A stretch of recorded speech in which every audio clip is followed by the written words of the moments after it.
a little girl sat alone in the corner of a busy diner.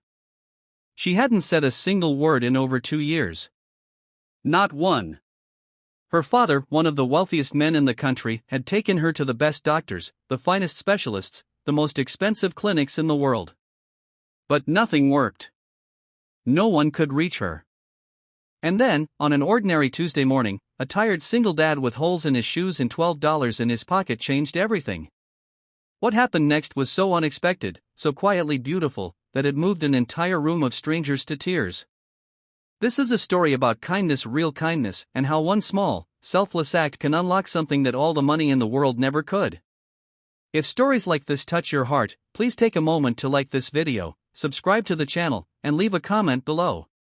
Your support means the world and helps us share more stories that remind us just how powerful human kindness truly is.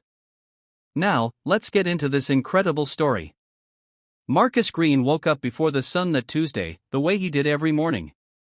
He had 2 alarms, the first one on his phone, and the second one was his 5-year-old son, Leo, who had a gift for waking up exactly 1 minute before anything else. Marcus didn't mind. He loved those quiet early minutes, watching Leo rub his eyes and stumble across the floor to climb into bed beside him. They didn't have much. Their apartment was small, the walls thin enough to hear the neighbors watching television at night. Marcus worked double shifts at a warehouse 3 days a week and drove for a rideshare company the other days. Ever since his wife passed away 2 years ago, it had just been the two of them, father and son, figuring out the world together. Leo was a serious little boy with big brown eyes that seemed to notice everything. He didn't talk as much as other kids his age, but when he did speak, it was always something worth hearing. That morning, as Marcus was packing their bag to head out, Leo tugged on his sleeve and said, "Dad, can we get pancakes today?" Marcus smiled. Pancakes were a treat they saved for special occasions.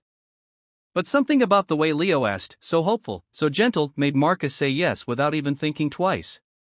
He had exactly $12 left until his next paycheck. Pancakes it was. They walked 3 blocks to a small diner called Benny's, a place that smelled like butter and maple syrup and coffee. The woman at the counter, Rosie, knew them by name. She gave Leo a crayon and a paper menu to draw on without being asked. Marcus ordered a short stack for Leo and a coffee for himself, deciding he wasn't that hungry. That's when he noticed the little girl. She was sitting 2 booths away, pressed against the window like she was trying to disappear into the glass. She looked about Leo's age, maybe a little older, 6 or 7, with dark, carefully braided hair and a coat that probably cost more than Marcus made in a month. She was staring at nothing. Not out the window, not at the table. Just nowhere. Beside her sat a man in a crisp, expensive suit. He was on his phone, speaking quietly and urgently, his eyes never landing on the girl beside him. On the table in front of her was a plate of untouched food. Eggs, toast, fruit. She hadn't touched any of it. Marcus watched her for a moment. He had learned to recognize a certain kind of quiet, the quiet that isn't peace, but pain. He had worn that same quiet himself in the months after his wife died. It was a silence that lives behind the eyes. Leo, meanwhile, had noticed her too. Children have a way of sensing other children, the way animals sense weather. "Dad," Leo whispered, leaning across the table. "That girl looks sad." "I think you might be right," Marcus said softly. "Can I give her one of my pancakes?" Marcus looked at the small stack in front of his son. Leo hadn't even taken a bite yet. These were the pancakes they had walked 3 blocks for, the treat they had saved for. And his 5-year-old son, without a second of hesitation, wanted to give one away. Marcus felt something rise in his chest. He nodded. Leo carefully picked up one of his pancakes with both hands earnestly, the way only a child can carry something important, and he climbed down from the booth. He walked those few steps across the diner floor with total seriousness, like he was on a mission. He stopped at the edge of the girl's table. She still wasn't looking at anything. He waited a moment, then held out the pancake toward her. "Here," he said simply. "You can have this. Pancakes make everything better." The diner seemed to hold its breath. Rosie paused behind the counter. The man in the suit looked up from his phone for the first time. Even the hum of conversation from the other tables seemed to fade. The little girl slowly turned her head. She looked at the pancake.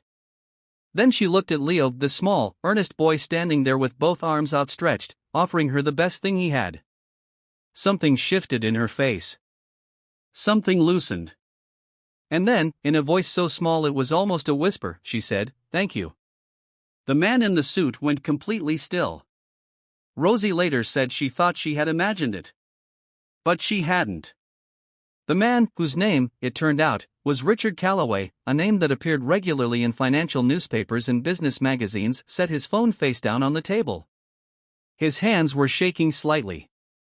He stared at his daughter as though he were seeing something he had stopped believing he would ever see again. "Lily," he said carefully, his voice low and thick. "Did you just?" The little girl, Lily, looked at her father. Then she looked back at Leo. And she said, again, a little stronger this time, "Thank you." Leo nodded very seriously.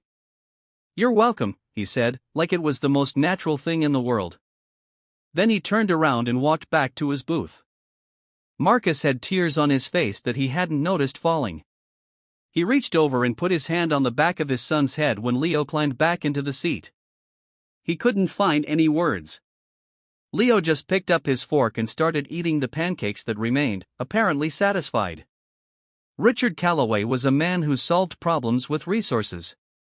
He had spent 2 years hiring experts, consulting specialists, researching treatments for his daughter's selective mutism, the condition that had locked her voice away after her mother left, after their world fell apart. He had thrown everything he had at the problem. And a 5-year-old boy with a pancake had walked through the door his money couldn't open. Before Marcus and Leo left that morning, Richard came to their table. He looked like a man who had just witnessed something he couldn't quite process. He introduced himself, though Marcus already half recognized him. He asked if he could sit down. They talked for almost an hour. About loss. About children.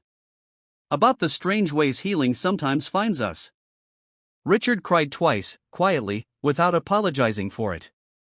Marcus told him about his wife. Richard told him about Lily's mother. Leo drew a picture of a spaceship on a napkin and gave it to Lily, who had come to sit beside her father and was watching Leo with wide, curious eyes. By the time they parted ways, Richard had offered Marcus a job, a real one, a good one, managing logistics for one of his companies. Marcus almost refused. He didn't want charity. But Richard stopped him. "This isn't charity," he said. "I've interviewed 100 people this month for that position. I haven't found one person I trusted yet. I trust you. I watched you raise your son this morning." Marcus accepted. That was 2 years ago. Lily now speaks freely.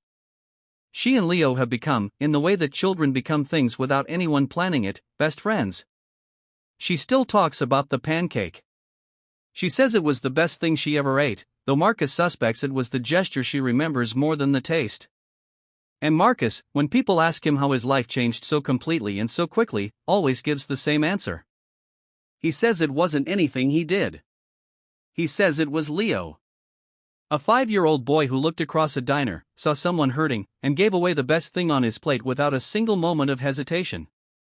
Kindness doesn't always look like a grand gesture.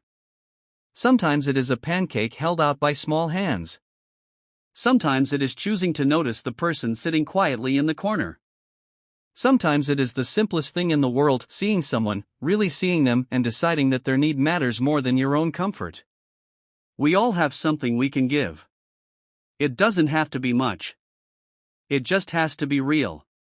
Be the person who notices. Be the person who crosses the room. You never know whose voice you might help set free.